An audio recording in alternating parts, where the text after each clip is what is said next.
Boa tarde. O nosso grupo ele preparou um trabalho que são as comidas que usualmente são conhecidas como não saudáveis, né, as porcarias, e nós então pegamos e adaptamos algumas receitas para uma versão mais saudável de cada uma delas. Para começar então, pode passar. Para começar então, nós temos a entrada, a batata rústica doce, que seria uma versão mais ou menos da batata frita, só que sem aquela imersão toda no óleo, certo? E os ingredientes necessários são uma batata doce grande, ou duas médias, que equivale a mais ou menos uns 400 a 500 gramas. Temperos a gosto, como orégano, sal, tomilho, páprica, e o azeite no final. Pode passar. O modo de preparo, então, inicialmente, recomenda-se que você lave bem a sua batata, retire qualquer imperfeição que tenha na casca dela, certo? E corte ela como na forma que você preferir, sendo ela em rodelas ou em fatias mais finas e grandes, compridas. Após isso, então, vem o modo de preparo em que você despeja as suas fatias numa bacia e coloca os temperos, um em seguida do outro, e sempre misturando para que todas as fatias fiquem igualmente temperadas, certo? E por fim você rega com azeite essa bacia.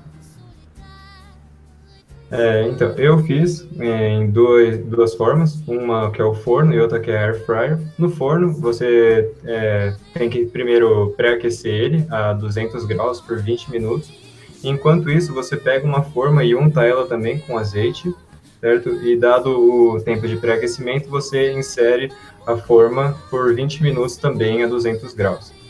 No caso da air fryer já, você despeja dentro do recipiente as suas fatias e coloca na regulagem de 200 graus por 15 minutos. Sempre lembrando de dar uma chacoalhada no recipiente para que todas as fatias fiquem igualmente douradas e que nenhuma queime. Pode passar. Esses são os resultados finais. Na esquerda nós temos o resultado do forno e na direita nós temos o resultado da air fryer. Pode passar. E, bem, quanto à parte científica, ao se aquecer uma batata doce, ocorre um processo conhecido como gelatinização do amido.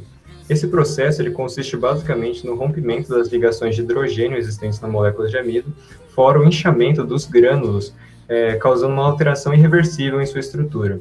Exposto a uma certa temperatura, os grânulos de amido eles perdem umas características como a solubilização e a sua estrutura cristalina base, uma vez que ocorre a fusão de seus cristais.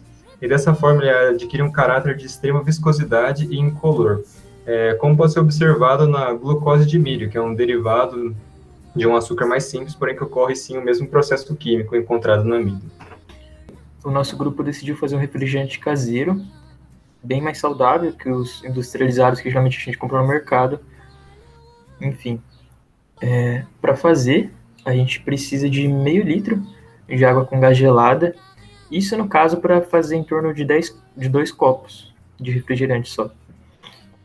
100 ml de suco de limão, adoçante líquido, e para dar um aspecto diferente no sabor do refrigerante e no aroma, gengibre ou folha de hortelã, ou ambos, se tiver. Bom, primeiro é necessário espremer a quantidade suficiente de limões para que seja extraído 100 ml de suco. Pode variar um pouco, não tem problema se mudar.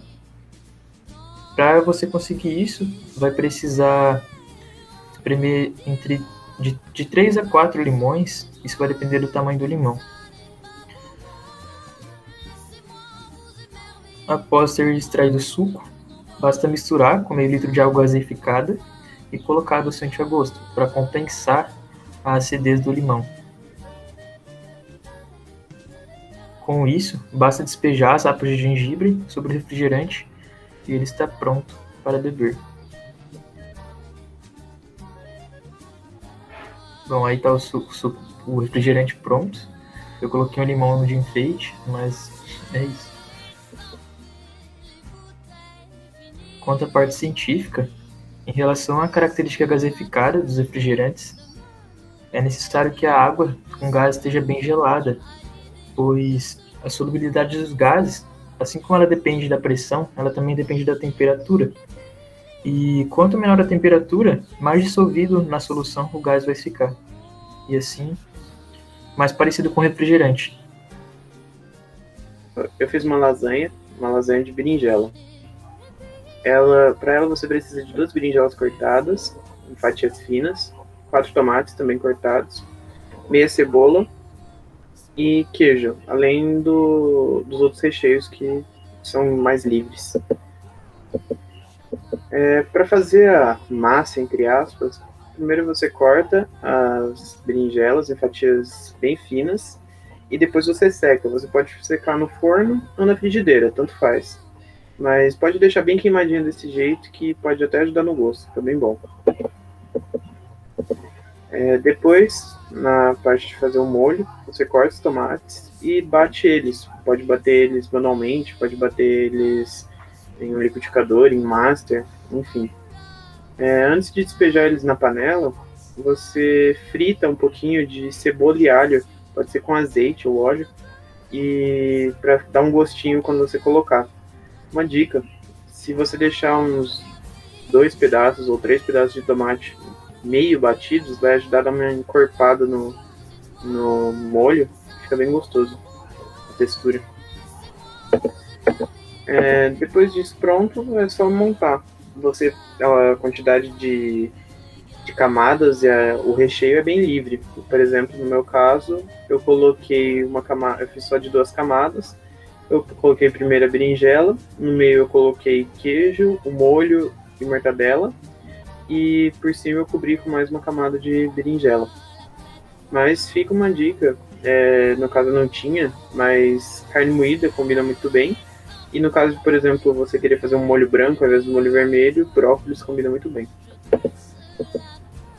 Continuando no processo de montagem, você pode fazer uma camada por cima de queijo, colocar um pouco de molho por cima, fica muito gostoso, e colocar, por exemplo, um cream cheese ou algo do tipo por cima, e depois volta para o forno, por cerca de 20 a 30 minutos.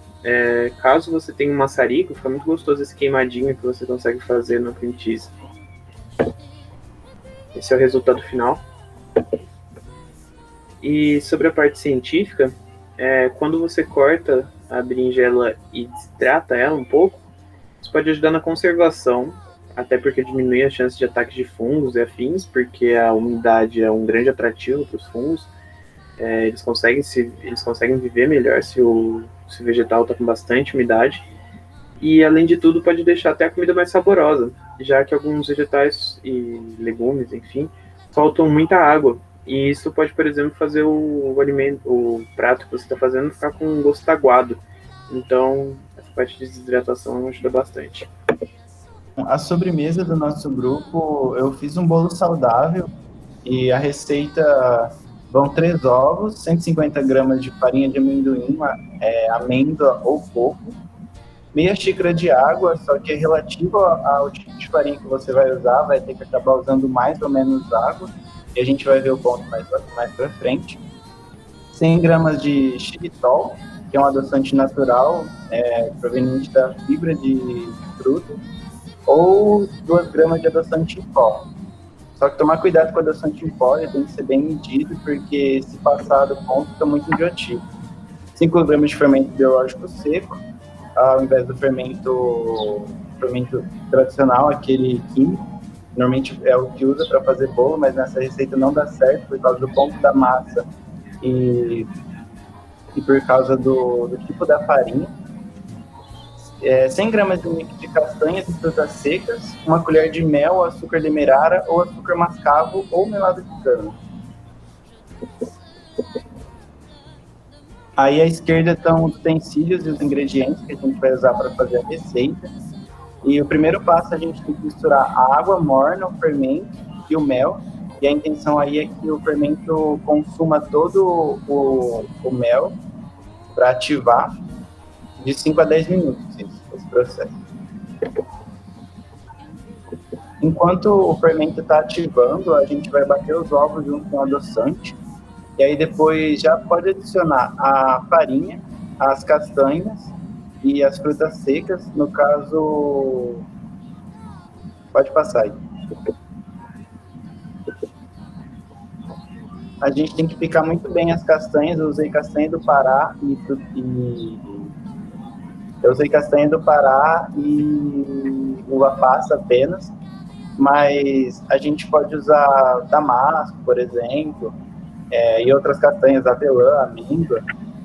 O importante é sempre picar ela bem. A uva passa eu não piquei porque ela já é pequenininha, mas a castanha do Pará precisa picar. Depois de adicionar ele à massa, a gente vai colocar o nosso fermento já ativado.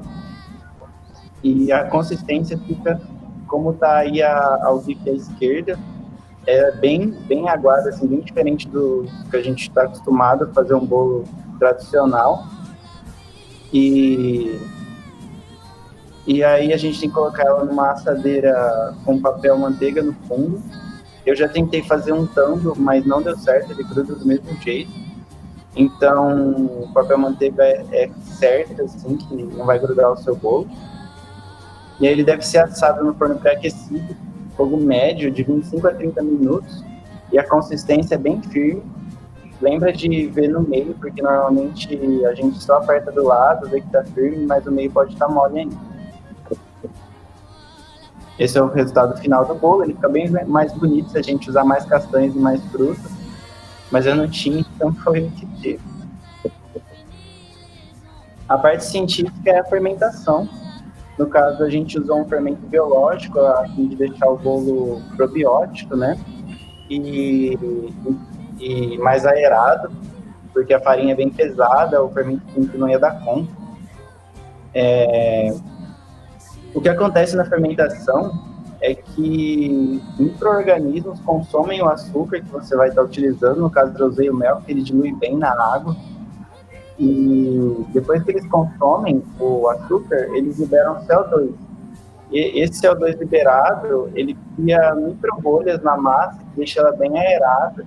A gente não usa fermento, vira um bloco assim, parece um tijolo o bolo. Então, é essencial usar o fermento.